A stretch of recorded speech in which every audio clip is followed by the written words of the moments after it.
రేవంత్ రెడ్డి గారు కేటీఆర్ గారి మీద చేస్తున్న ఒక ఆరోపణ ఏంటంటే కేటీఆర్ లోకేష్ని కలిశారు అని. ఏంటి ఇది ఎందుకు తెర మీదకి తీసుకొస్తున్నారు ఇప్పుడు? ఐడియా లేదు, బట్ ఒకటి నేను కూడా పేపర్లో చదివా, కలిసి తప్పు లేదు, ఇద్దరు యంగ్స్టర్స్. ఆ విషయం కేటీఆర్ కూడా అదే అంటారు, కలిస్తే తప్పేంది, కలవలేదు కానీ కలిస్తే తప్పేంది. సరే తప్పే ఉంది అందులో. ఒకటి ఏమంటారంటే ఇప్పుడున్న పరిస్థితిలో టీడీపీ కూడా అటు సైడ్ ఆంధ్రాలో చాలా సందర్భాల్లో బీజేపీ దగ్గర అవుతామంటే వీలు కాలే.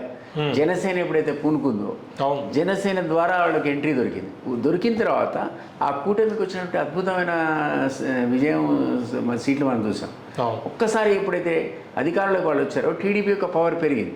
బార్గెనింగ్ కెపాసిటీలో నెంబర్ 1 స్థానంలో టీడీపీ ఉంటే నెంబర్ 2 స్థానంలో ఇప్పుడు జనసేన వస్తుంది.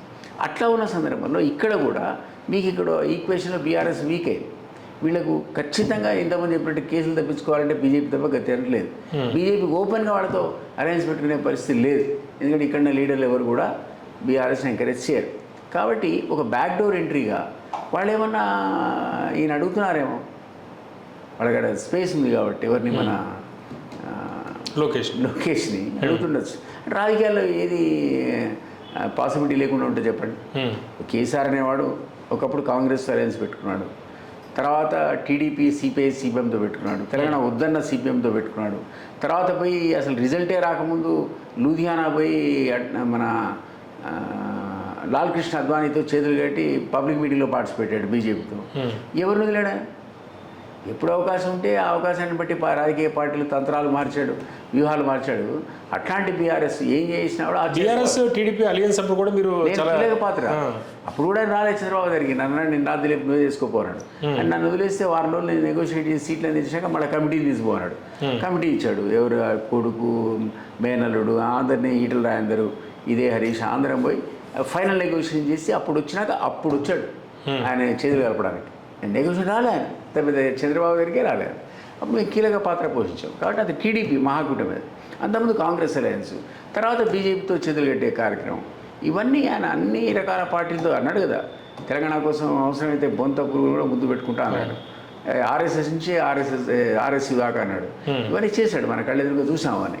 సో అట్లా ఆ పార్టీకి ఈ సిద్ధాంత ప్రాతిపదిక ఇది, ఈ దాటి మేము పోము అని కాంప్రమైజ్ కావనే సిద్ధాంతం బీఆర్ఎస్కి లేనే లేదు. అంటే కేసుల విషయంలో బీజేపీని ప్రసన్నం చేసుకోవడానికి లోకేష్ని కలిసాడు. నేను అదే అంటున్నాను, బ్యాక్ డోర్ ఎంట్రీ కోసం ప్రయత్నం జరిగితే జరగవచ్చు, అందులో మనం ఆశ్చర్యపోవాల్సిన అవసరం లేదు. ఈ రోజు నా పరిస్థితి వాళ్ళది, ఇక్కడ కాంగ్రెసే అసలు వెంటాడుతుంది రకరకాల కేసులతో. రేపొద్దున ఈడీ ఎంట్రీ, సిబిఐ ఎంట్రీ, ఇంకా కాస్త ఎంక్వైరీలు మొదలయ్యాయి అనుకోండి, ఐటీ ఎంట్రీ, అప్పుడు వాళ్ళకి ఎడిపోతారు వాళ్ళు. సో వాళ్ళు తేరుకోవడానికి అటు ఇటు చూస్తున్నారు. అందులో భాగంగా లోకేష్తో కూడా మీటింగ్ జరిగి ఉండొచ్చు అంటున్నా, తప్పే ఉందని నేను అంటే ఆయన అంటుంటే.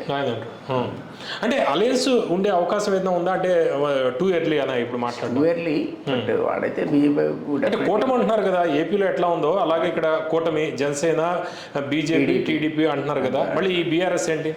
అదే ఉంది అక్కడ క్వశ్చన్ మార్కు. మరి వాళ్ళు ఫ్రెండ్లీ కాంటెస్ట్ చేస్తారా, అవుట్ రైట్ అలయన్స్ పెట్టుకుంటారా మనం చెప్పలేం. కానీ వాళ్ళు ఇండిపెండెంట్గా పోతే మాత్రం వాళ్ళు సక్సెస్ అయ్యే సమస్య లేదు.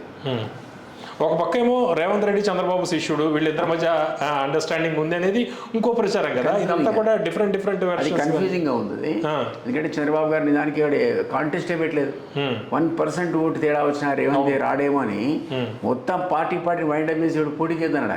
అప్పుడు నిజంగానే ఆయనకు లాభం జరిగింది, 4-5 సీట్లు వచ్చాయి, ముఖ్యమంత్రి అయ్యాడు. అదే లెవెల్ ఈరోజు ఉందా? 2018లో కూటమి కలిసి వెళ్ళారు కదా, కాంగ్రెస్ టీడీపీ కలిసి వెళ్ళింది కదా. అందువల్ల ఇప్పుడు నెక్స్ట్ వచ్చే ఎలక్షన్స్లో ఆ టైప్ ఆఫ్ కాంగ్రెస్ ఆయనకు అలవెన్స్ ఉండే అవకాశం ఇప్పుడు లేదు కదా.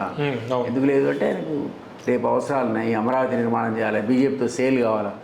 అప్పుడు సింబాలిక్ అన్నా ఇక్కడ కుటుంబకి ఒప్పుకోవాల్సి వస్తాయి. ఒప్పుకునే సందర్భంలో రేవంత్కి ప్రపోర్షనట్గా నష్టం జరుగుతుంది. సో అది ఇంకా గురు శిష్య సంబంధం కొనసాగుతుందని నేను అనుకోను. అంటే పొలిటికల్గా ఉంటే పర్సనల్గా ఉండొచ్చు.